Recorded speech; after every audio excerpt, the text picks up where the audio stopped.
Californians are in the dark. State of emergency. Power outages expanding across Northern California. Entire towns draped in darkness as those fierce winds kick up wildfire fear. Also this morning, crisis in Syria. Turkey launching an assault against our allies in Syria.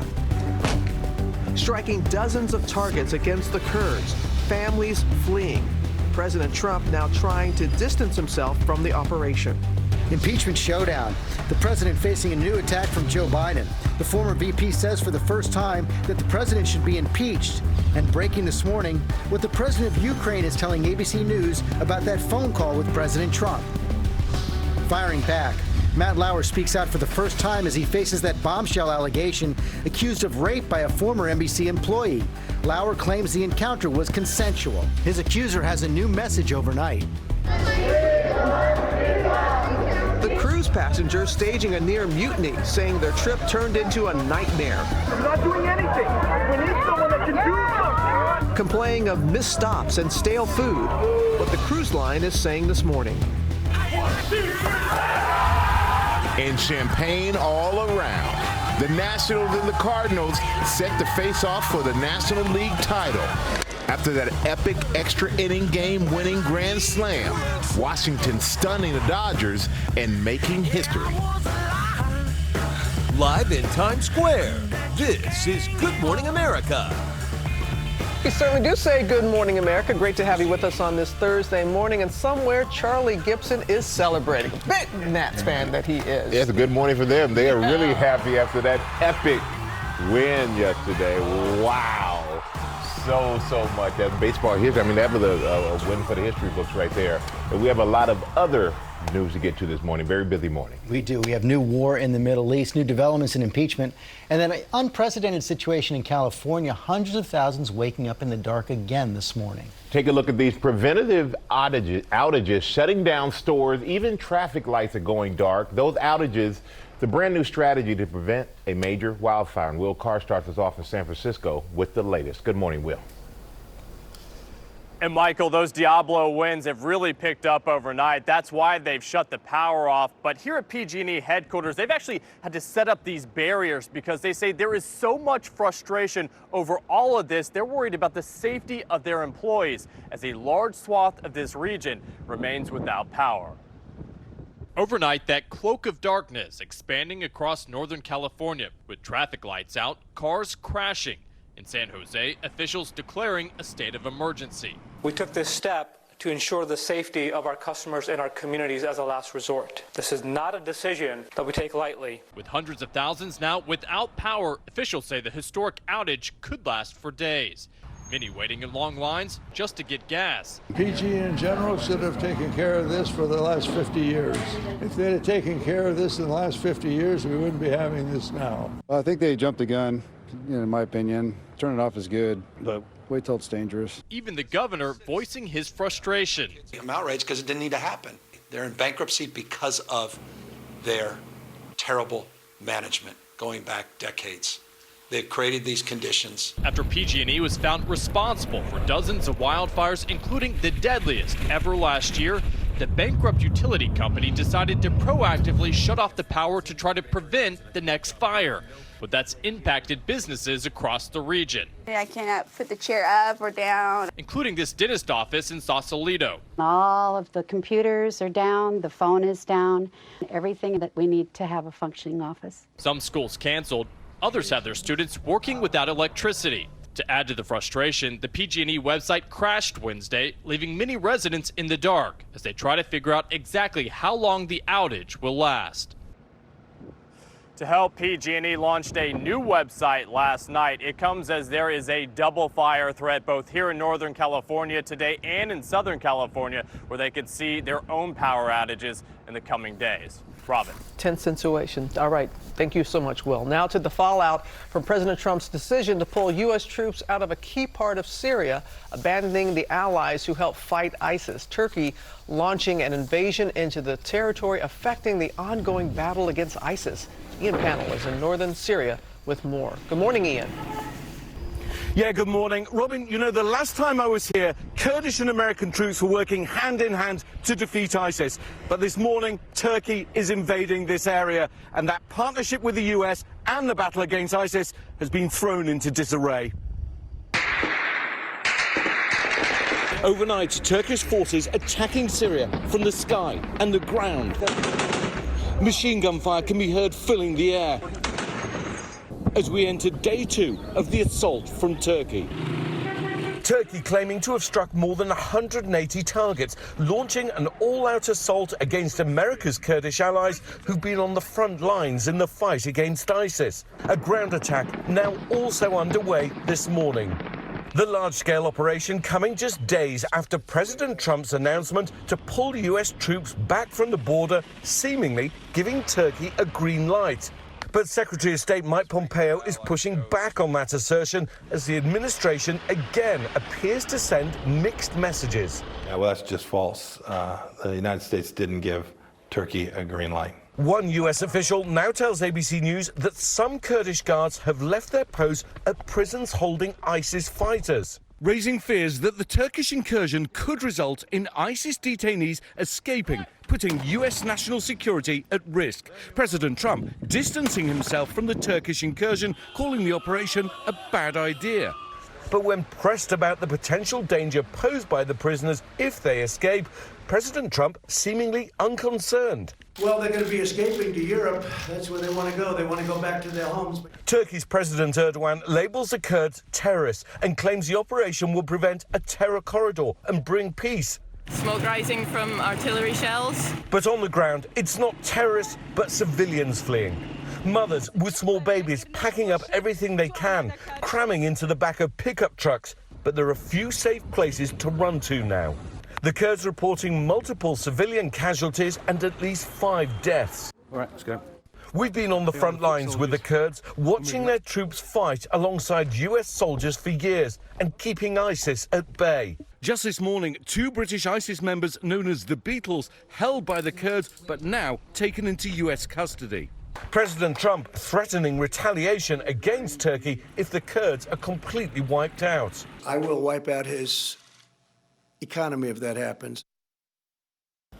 Strong words from the president, but I can tell you no one here is listening. Not the Turkish army that's driving its forces across the border, and certainly not the Kurds, who are more concerned about staying alive and protecting their homes. You know, we were just speaking to a Kurdish intelligence official, and he kept asking why had America abandoned its friends in the region, saying no one in the Middle East would believe America's word from now on.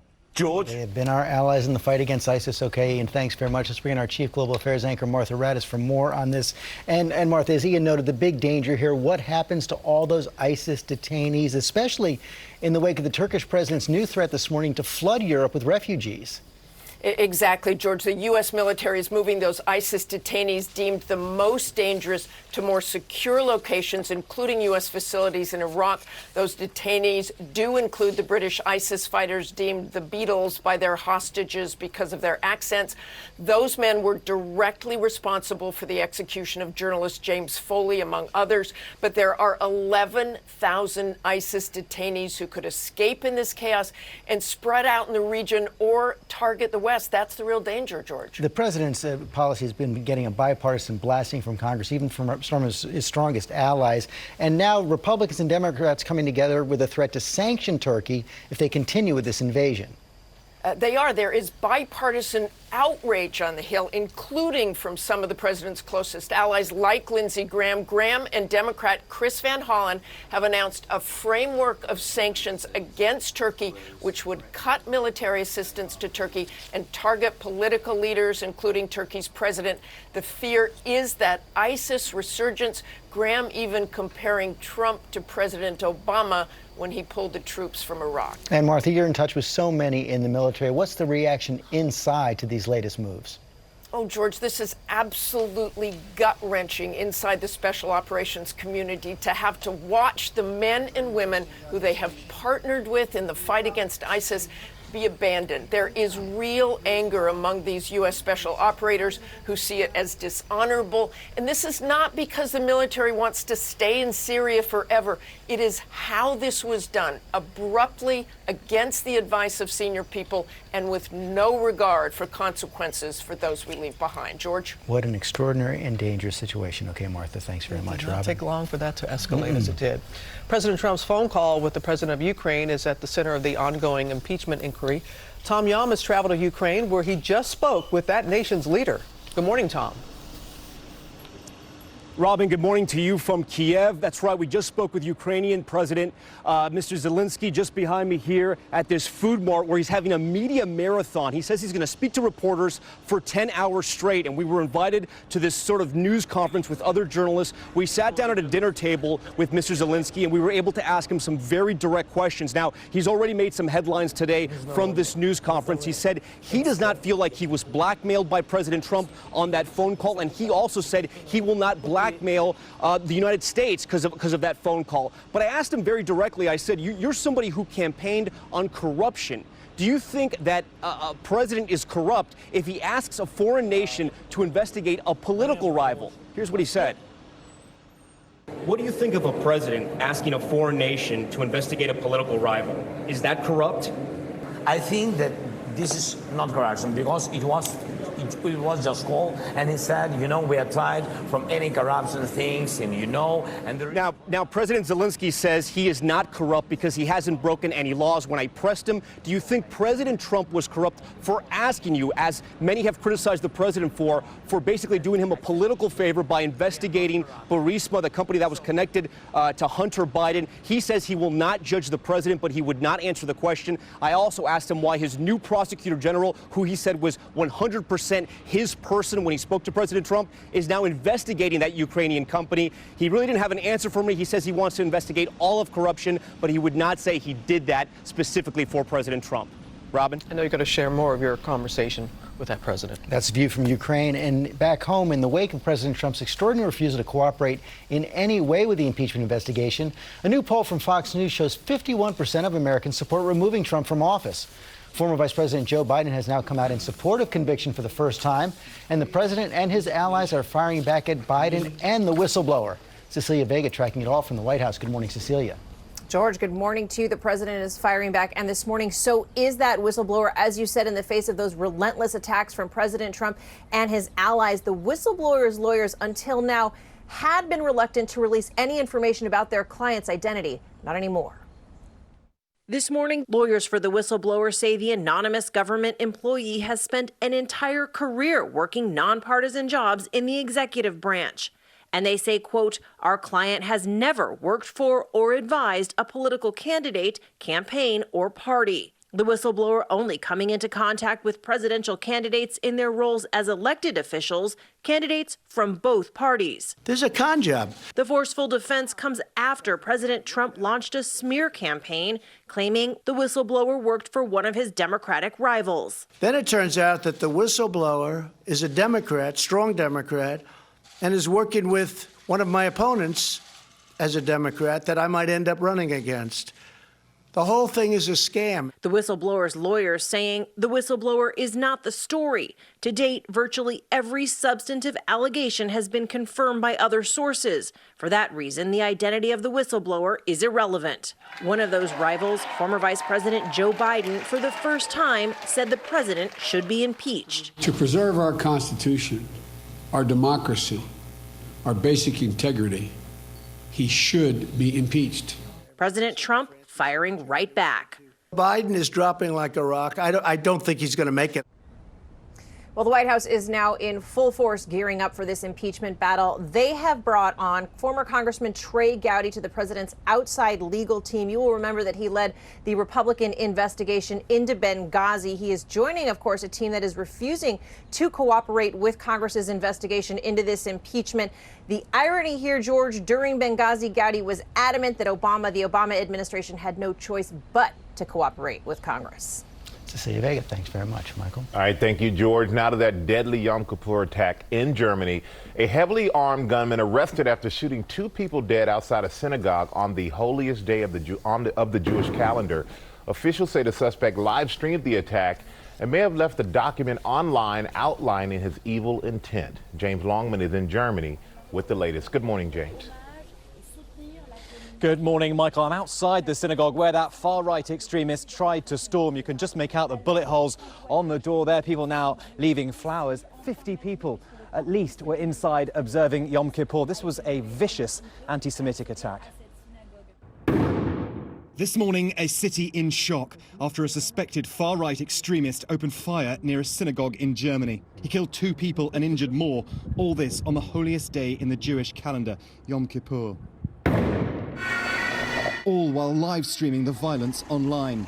He struck 2 locations, targeting a synagogue during holiday services and attempting to storm inside where many had taken shelter. Finding the doors locked, he tried unsuccessfully to detonate a makeshift bomb. He wanted to throw what looked like a hand grenade or a firecracker, but it bounced off the door frame and exploded, this man says. Police say the shooter then left the scene, killing his first victim nearby before striking a kebab shop just a few blocks away, where another person was shot and killed. After fleeing, police were able to trace his getaway car, arresting him some 3 hours later. According to German media reports, the suspect, Stefan Baylet, was possibly motivated by far-right extremism. The suspect live-streaming the attack on Twitch, a social media platform used for gaming. Witnesses say he made hateful comments about Jews moments before getting out of the car and approaching the synagogue. In a statement to ABC News, Twitch says Twitch has a zero-tolerance policy against hateful conduct and any act of violence is taken extremely seriously. Now, this is part of a wider trend of anti-Semitic and anti-minority violence in Europe and across the world. Guys? It truly is. Yes. It's so disturbing. All right, James, thank you. Now to the baseball playoffs, and 2 teams a big step closer to making it to the World Series this morning. The Nationals stunning the Dodgers. You heard me. Howie Kendrick slugging that grand slam in extra innings to beat the top team in the NL, advance to the championship series. Fans going wild. Did you see Charlie Gibson? Is he in that? He loves that team. At their first playoff series win for the first time in franchise history, the Nats will face against the Cardinals, who set a record on their way to victory over the Atlanta Braves. 10 runs in the first inning, the biggest first inning in postseason history. That series starts on Friday. 10 rounds in the first inning is hard to come back from. Hard to come back from that. We are following a lot of other stories this morning, including the latest on those rape allegations against Matt Lauer. We have his response, fiery response, and the alleged victim's message this morning. And what passengers are calling a cruise ship nightmare, staging a near mutiny on board after missed stops, poor conditions, what the cruise line is saying this morning. But first, Rob in for Ginger. I am, and we have several new fires that are breaking out overnight. This just east of the Bay Area, Solano County, one of several, but they're small for now. We have red flag warnings across 6 states. That big blue H is creating these offshore winds, 30 to 50 mile per hour winds. But let's zoom into California, because there is where the terrain is key. We have this 3-dimensional augmented reality that really highlights it so well. The Diablo winds, that's Northern California, when winds blow over Mount Diablo. Winds gusting there this morning, 75 miles per hour. We'll be peaking over the next several hours, and then later on today and tonight, we're looking at Southern California, the San Bernardinos, the San Gabriels, the Santa Ana, where those winds get their names from. Winds could gust 50 to 70 miles per hour. Very low levels of humidity, down to 3% in some spots. Time for your Cold Cities now, brought to you by CarMax. If there's going to be a sticker on your car, it has to mean something. That you got into college, or crossed the finish line. Eventually. What? That you went someplace worth going. Or maybe you have opinions. But if it's on there, it has to mean something. So we make sure this means something. That we've done everything to make your shopping, test driving, and car buying experience the way it should be. CarMax. Loving the end of the work week here. Terrific Thursday, followed by a fantastic Friday. So just some cool weather this morning. More sunshine today, so sunglasses, have them ready to go. 66 at noon, 75 degrees at 4 p.m. Going to be a great evening if you're going to any viewing parties for a Mystics. Look at Friday, 73, just a little breezy at times. Your Saturday, the warmest out of the weekend, up to 77. We'll track a weak cold front coming through Saturday late into Sunday morning, but mainly dry. There is a lot going on this Tuesday morning. The latest on Matt Lauer when we come back. That's Thursday, not Tuesday. Wow. Thursday. Yeah. Wow, George. That's how much is going on. something is transforming our markets and our world. It's the longevity economy. Americans 50 plus driving $7.6 trillion of economic activity every